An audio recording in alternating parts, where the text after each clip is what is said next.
And so I battled for many years with the truth of my life.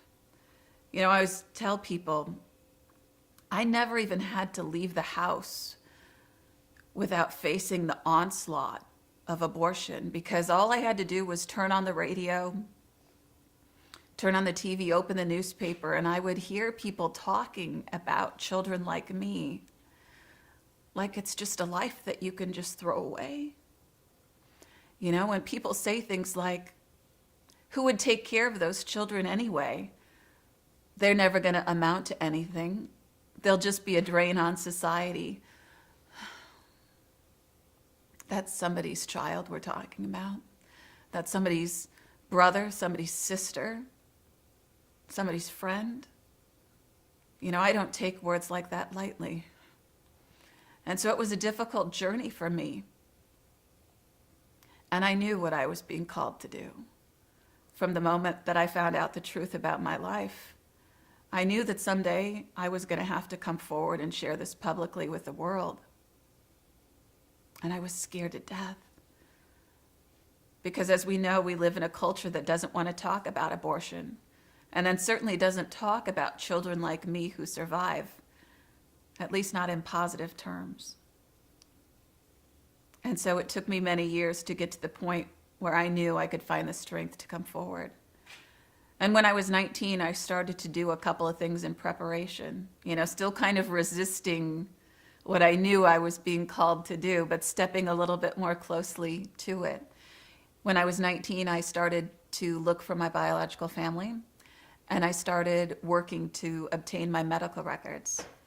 Because even though I live in this skin and I know what happened to me, I've met, a whole lot of people who know exactly what happened to me. I knew that it's hard for people to believe lives like mine because we don't see many lives like mine.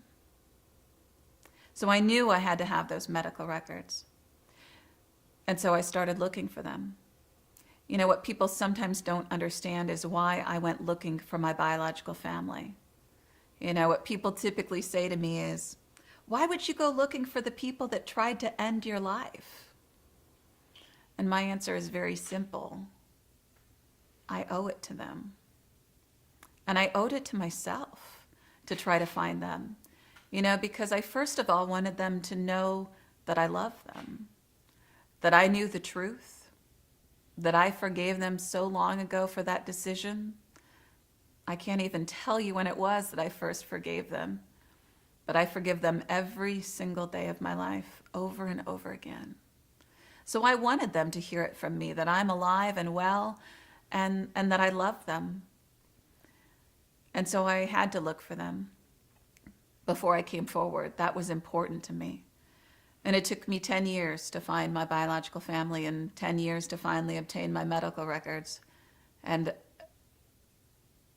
I tried everything in those 10 years to make those things happen. And certainly I have strong enough faith to know that it wasn't about my plans or my time. It was about, in God's time, how everything would unfold.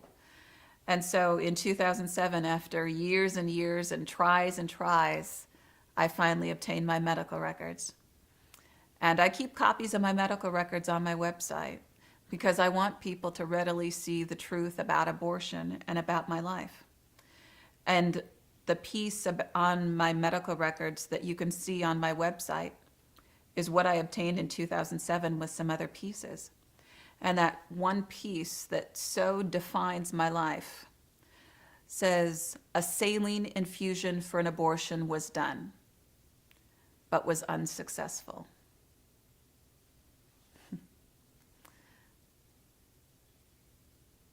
My life had to result from something being unsuccessful. But I know that's not God's plan. That's not God's plan for my life or anyone else's life. And that's why I fight so hard in the world today, because I want people to understand that every life is a success.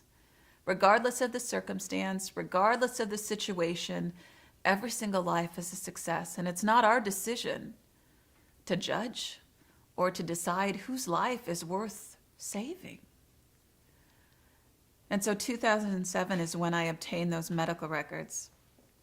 And through those medical records, I found my biological family. They actually forgot to black out my birth parents' names in my medical records. I guess we call that a HIPAA violation in today's world, forgetting to black out something so personal. But I always call that, God's intervention, because that was his way of letting me finally find my biological parents. And so very quickly, when I found out who my birth parents were, I learned through my searching that I was living in the same city as my own biological father. I didn't grow up in that city. I always knew that city, Sioux City, Iowa, was the city where my mother's abortion had taken place. What I never could have guessed is that my own family was living right there in that same city, all those years later. And so after finding out that my father was there, I decided to contact him. And I sent him a letter back in July of 2007, just letting him know that I knew the truth about the abortion, that I love him and I forgave him. And I let him know, what a blessed life I've been given. I have an amazing adoptive family who has made me the person that I am today. But I let him know through that letter that if he ever wanted to have any kind of relationship with me, I'd be waiting to hear from him. And it's been over 5 years since I sent him that letter with no response. And that was really hard at first. Even though I had spent 10 years preparing for that, to have it happen that there would be no response was incredibly difficult. But I didn't carry the pain of that with me, and I set my sights after that on my mother's side of the family. Sadly, I've never been able to find my biological mother, because after the abortion took place, my parents' relationship ended and my mother married someone else. And so I've never been able to find her. But I did know who her parents were through my searching, and certainly, of course, finding out who my mother was. And so I contacted my maternal grandparents back in 2007 also, just telling them everything I had said in my father's letter, and asking them if they would pass along the message of love and forgiveness that I had to my biological mother. And since I never had heard back from my birth father, I never expected to hear anything back from my mother's parents. But I did. Within just 3 days, my grandfather responded back to me with a letter and some pictures. And in the letter, he admitted to the abortion taking place years ago.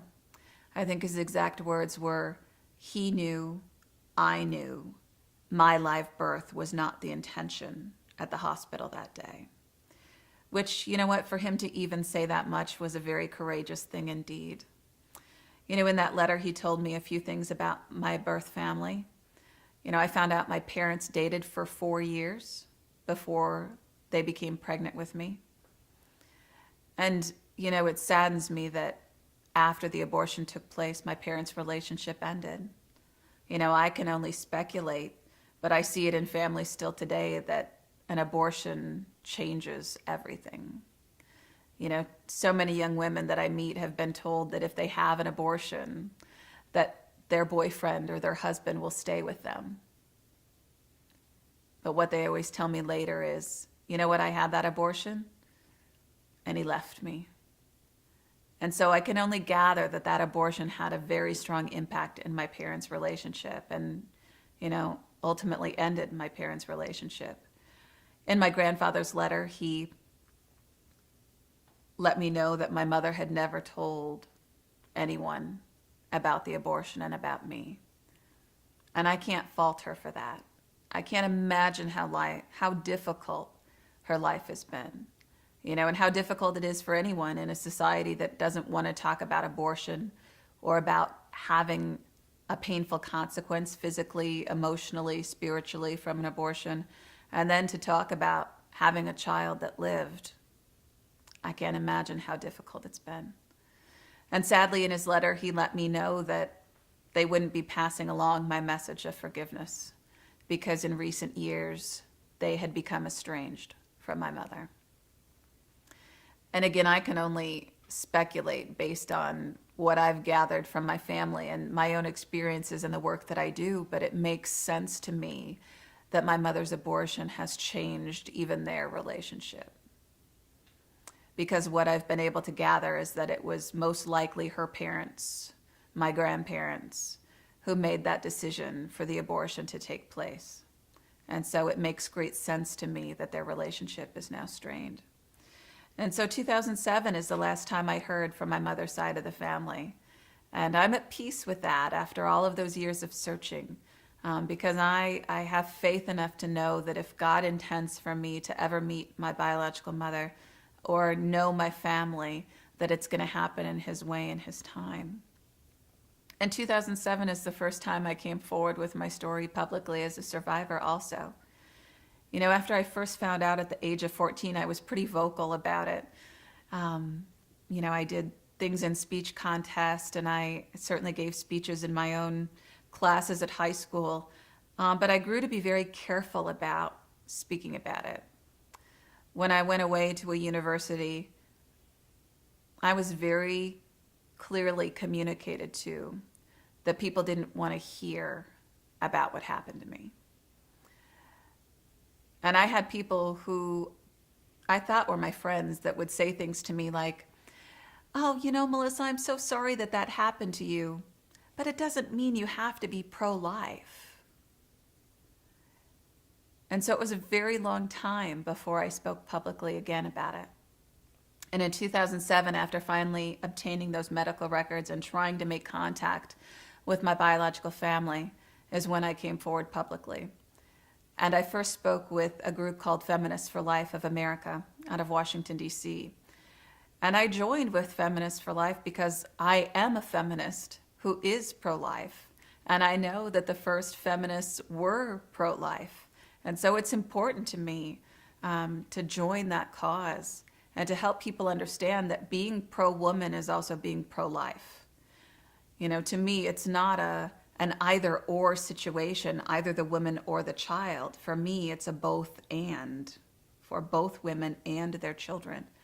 And so the first time I shared my story was on Capitol Hill in Washington, D.C. in 2007, which I can't believe now looking back on it, that I went out there and shared my story there for the first time, because that's a pretty big venue straight out of the gate. But I was out there, and of course, even though I knew what a blessing it is to be alive and have the opportunity to give a voice to my brothers and sisters who don't have a voice, you know, I was out there thinking, I am sick to my stomach. I'm a bundle of nerves. I just don't ever think I can do this again. When I went back home from there, what I found out was that I didn't have a bad case of nerves. I actually had a bad case of morning sickness with our daughter, Olivia, who's now 4 years old. But I was just a few days pregnant with her that first time I had shared my story out there on Capitol Hill. And I truly believe that that was God's message to me, that I was doing exactly what He had saved my life for. And as I was doing that, He would allow me to just see the amazing blessings He was continuing to give me in my life. And it was during my pregnancy with Olivia that I started to get more involved in pro-life work. You know, I have a master's degree in social work. I've worked in the fields of domestic violence, sexual assault counseling, mental health, substance abuse. You know, that was my background before I came forward publicly with my story. And I navigated both worlds for a while. But it was during my pregnancy with Olivia that I started to get more involved in pro-life work, and spoke mainly on college campuses at that time, not just sharing my story, but really advocating for institutions to take a look at themselves and see what obstacles exist to people choosing life and being pro-family. And what I didn't know is that as I was advocating for people to choose life, my biological father was back home in Iowa fighting for his life. That's why I never heard from my father after I sent him that letter in 2007. Because about 6 months after I sent him that letter in January of 2008, my father lost his life. He was 51 at the time.